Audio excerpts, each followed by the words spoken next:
Hello YouTube, welcome back to the channel. Today's video is going to be a little update on what I'm up to at the moment regarding this.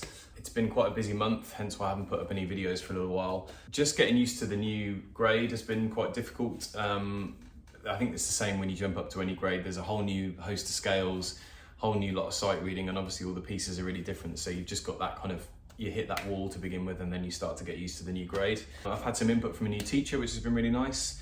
New ways of sort of practicing, new methodologies, things like that, and new things to work on. What have I been working on? So scales, I've been working a lot more in detail with finger strength and things like that. Going back to doing hands separately, because I found that when I do hands together scales, the strength of one hand will hide the weaknesses of the other hand and it'll all just merge into one. So I've just been breaking that down and kind of going over things individually again. Sight reading is kind of interesting at this grade because you get names. The examples are not just sections of pieces, but they are almost like little pieces in and of themselves, and they've even got names. As you can see, they're all little titled pieces. So you've got Interrupted March, Invention, Butterflies, Valse Chromatique, you know, all these kind of interesting pieces. I've also bought a new sight reading book called Joining the Dots by Alan Bullard. It's really nice book. It's actually a bit bigger than those books. You get a lot more to do in these, and it gets you to do things like transpose on sight. It goes through all the keys and it starts with the same piece but just written out for different keys. So you get this kind of relationship between the keys and doing the same thing in different keys, so you kind of get a full workout. So I'd really recommend this book. It's been really handy. What else have I been doing? Pieces. So I've been working on just the one piece with my teacher at the moment, which is one of the exam pieces. It's the B-list piece, the Mendelssohn Venetian Gondola song, which is Opus 19, number 6. Really tricky piece. It looks easy, but actually it's absolute nightmare. I'm going to try and play through this today. It's going to be a lot slower than I want to do it eventually, and there'll be lots of mistakes in it, but I'm going to have a play through it anyway, just for interest's sake. I've been doing some bits of my own on the side. So I've been working on one of the C-list exam pieces, which is OscarPeterson's Jazz Exercise number 2, and I'm going to try and play that today as well. Again, none of these pieces are in a finished state necessarily. They're all works in progress. I'm kind of realizing the more I go on that every piece is always a work in progress. Everything's such a work in progress that I'm almost reluctant to record anything now, because I know it's just going to keep improving, but I will start to record some pieces again soon. And the other piece I'm working on, which I played a bit of on the last video, was Chopin's Nocturne in C minor. It's a posthumous nocturne. I think they found it like 100 years later after he died. And it's kind of an entry level nocturne, although there's a lot that I haven't got to grips with it yet. There's lots of runs and lots of things at the top of the keyboard that I haven't quite got under my fingers yet, so so there's going to be some mistakes there, but I can play the piece through and give you a sense of what it's like. So let's start with the Chopin Nocturne. It's a tricky piece. It's not quite as tricky as these other nocturnes, and it's not as long either, but it still has its challenges, particularly towards the end, which I'm still struggling with a little bit. There's runs that are not quite under my fingers and chords in the left hand that are not quite there, but anyway, we'll just see how it goes. There'll be some mistakes. Cool, let's record it and get better audio. Here we go.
okay, well that wasn't actually too bad. There was a little, I can't remember where I slipped up. It's not a polyrhythm, it's you think it's going to be a polyrhythm, then it isn't.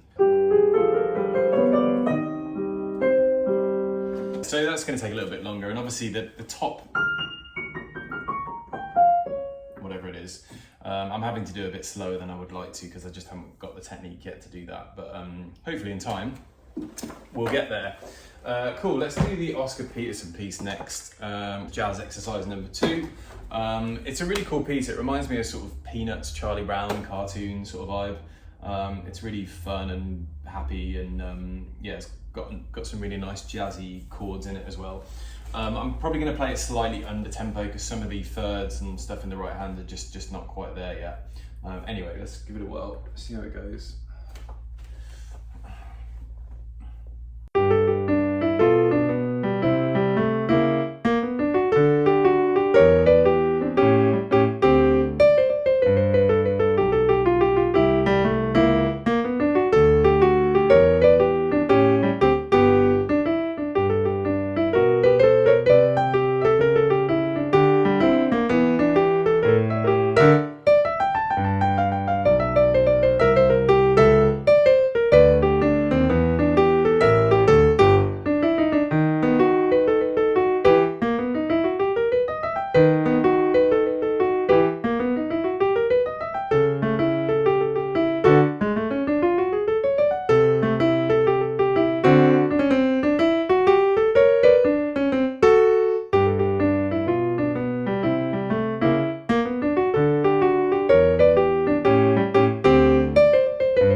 Kind of getting there. It's just, there's a few little, like the thirds in the middle. Tricky, and I'm still getting my fingers around it. And then last but not least is the Mendelssohn piece. It's called Venetian Gondola song, and my girlfriend and I went to the National Gallery in Trafalgar Square the other day. We spent about 6 hours looking around, and we didn't get through all of it, but we came across this artist called Canaletto. Amazing Italian artist, and he was working in Venice in like 17th, 18th century or something. And he does these cityscapes. They're not landscapes, they're cityscapes, and they're really detailed, and they've got tons of people in them, hundreds and hundreds of people in them. And there's loads of gondolas everywhere, because obviously it's Venice. As soon as I saw that artwork, it just reminded me of this song. It's like they could go hand in hand, really. Anyway, let's give it a whirl. Lots of mistakes in this one, I'm sure, but let's see where it's at.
it's the little bit in the middle that's causing issues. It's just how I haven't played it enough really. So he goes.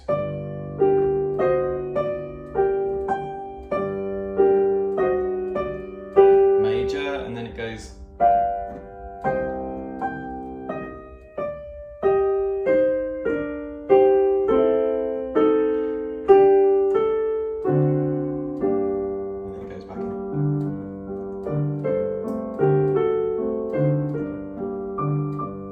So yeah, I need to work on that section, obviously, little errors in other places. Anyway, so that's what I've been working on at the minute. Long video today, but I just thought it deserved a bit of an update just to let you know where I am. It seems to be that there's probably, I think I have this sense that I'm not going to be hammering out pieces quite as much as I used to. These pieces are so much longer and so much more detailed that it's just, you can't just skirt over it and get it played and then record it and then it's done. It's just, it doesn't seem to be working like that. It's more about taking the time to break things down. There's so much to work on in this piece alone, for example, just getting the volumes right in this.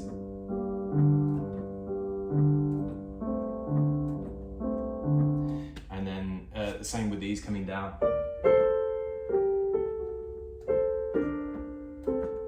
Getting the top note high, louder and more prominent than the bottom. Getting some rubato into it to make it sound nice.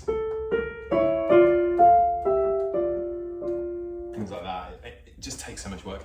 Anyway, so that's where I am at the moment, and hopefully I'll do a few more videos soon and let you know other things that I'm working on. So cool. See you soon.